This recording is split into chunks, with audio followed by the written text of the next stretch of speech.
K방역으로 전세계의 호응을 받던 한국이 지금 교회발 코로나의 전국적 확산세로 큰 위기를 맞은 상황입니다. 지난 2월 대구 신천지 교회에서 퍼진 대구 지역 코로나의 대유행에 이어 서울 소재 사랑제일교회에서 코로나 확진자가 연일 급증하는 추세입니다. 수도권뿐 아니라 전국에서 사랑제일교회 관련 확진자가 산발적으로 발생하고 있어 방역당국에 비상이 걸렸습니다.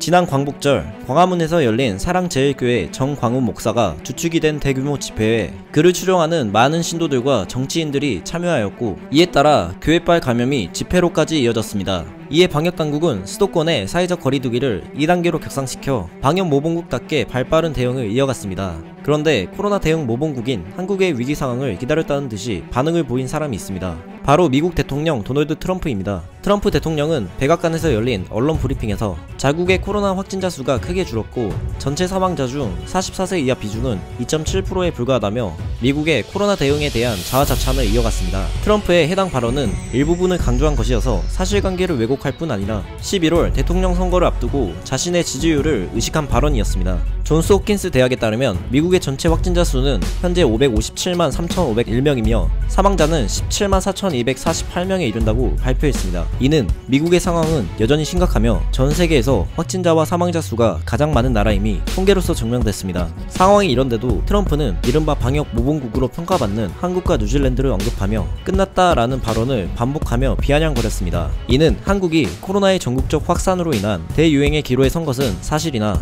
마치 한국이 코로나와의 싸움에서 모든 것을 포기하고 실패한 듯한 뉘앙스의 발언은 국민적 공분을 사기에 충분했습니다. 이에 워싱턴 포스트는 트럼프 대통령의 해당 발언을 비판하며 한국의 상황이 악화된 것은 사실이나 여전히 미국은 하루 신규 확진자 수가 한국에 비해 209배가 높다며 꼬집었습니다. 공식 석상에서 한국은 끝났다라는 발언을 하며 세계가 인정한 모범국을 깎아내리고 충분히 잘 대응하고 있다는 미국 대통령의 자화자찬과는 달리 자국의 상황은 하루에만 4만여 명이 감염되는 게 현실이고 여전히 방역 수칙을 어기며 곳곳에서 사람들은 대규모 파티를 열고 있고 가장 기본적인 마스크의 중요성조차 인지하지 못하는 것이 문제가 되고 있습니다. 제9가 석자인 트럼프의 이번 발언은 국제사회뿐 아니라 국내에서도 비판이 이어졌습니다. 그런데 트럼프와 달리 K방역에 대해 찬사를 보낸 이가 있습니다. 바로 마이크로소프트사의 창업주 빌 게이츠입니다. 지난 20일 영국 이코노미스트가 진행한 인터뷰에서 코로나에 특별히 잘 대처한 국가나 놀라운 수준을 보여준 나라가 있는지에 대한 질문에 한국을 가장 먼저 언급하며 한국은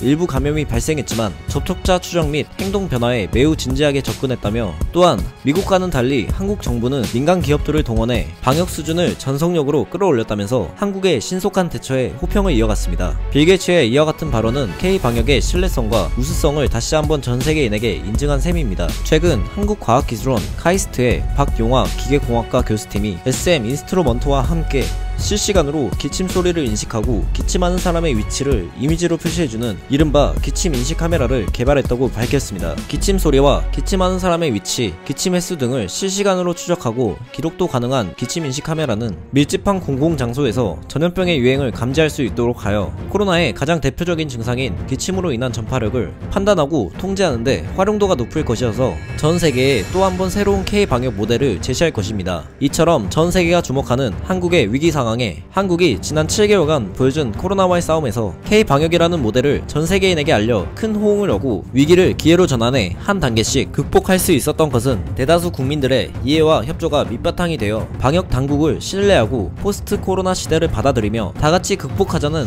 한 마음에서 비롯된 것임이 틀림없을 것입니다. 일부 단체들의 이기적인 행동이 K방역의 위상을 저해하고 국민의 생명과 안전을 위협하며 한국 사회를 위기로 몰아넣는 일은 다시는 없어야 할 것입니다. 이상 에코코리아였습니다. 여러분의 구독과 좋아요는 컨텐츠 제작에 큰 도움이 됩니다. 오늘도 시청해주셔서 감사합니다.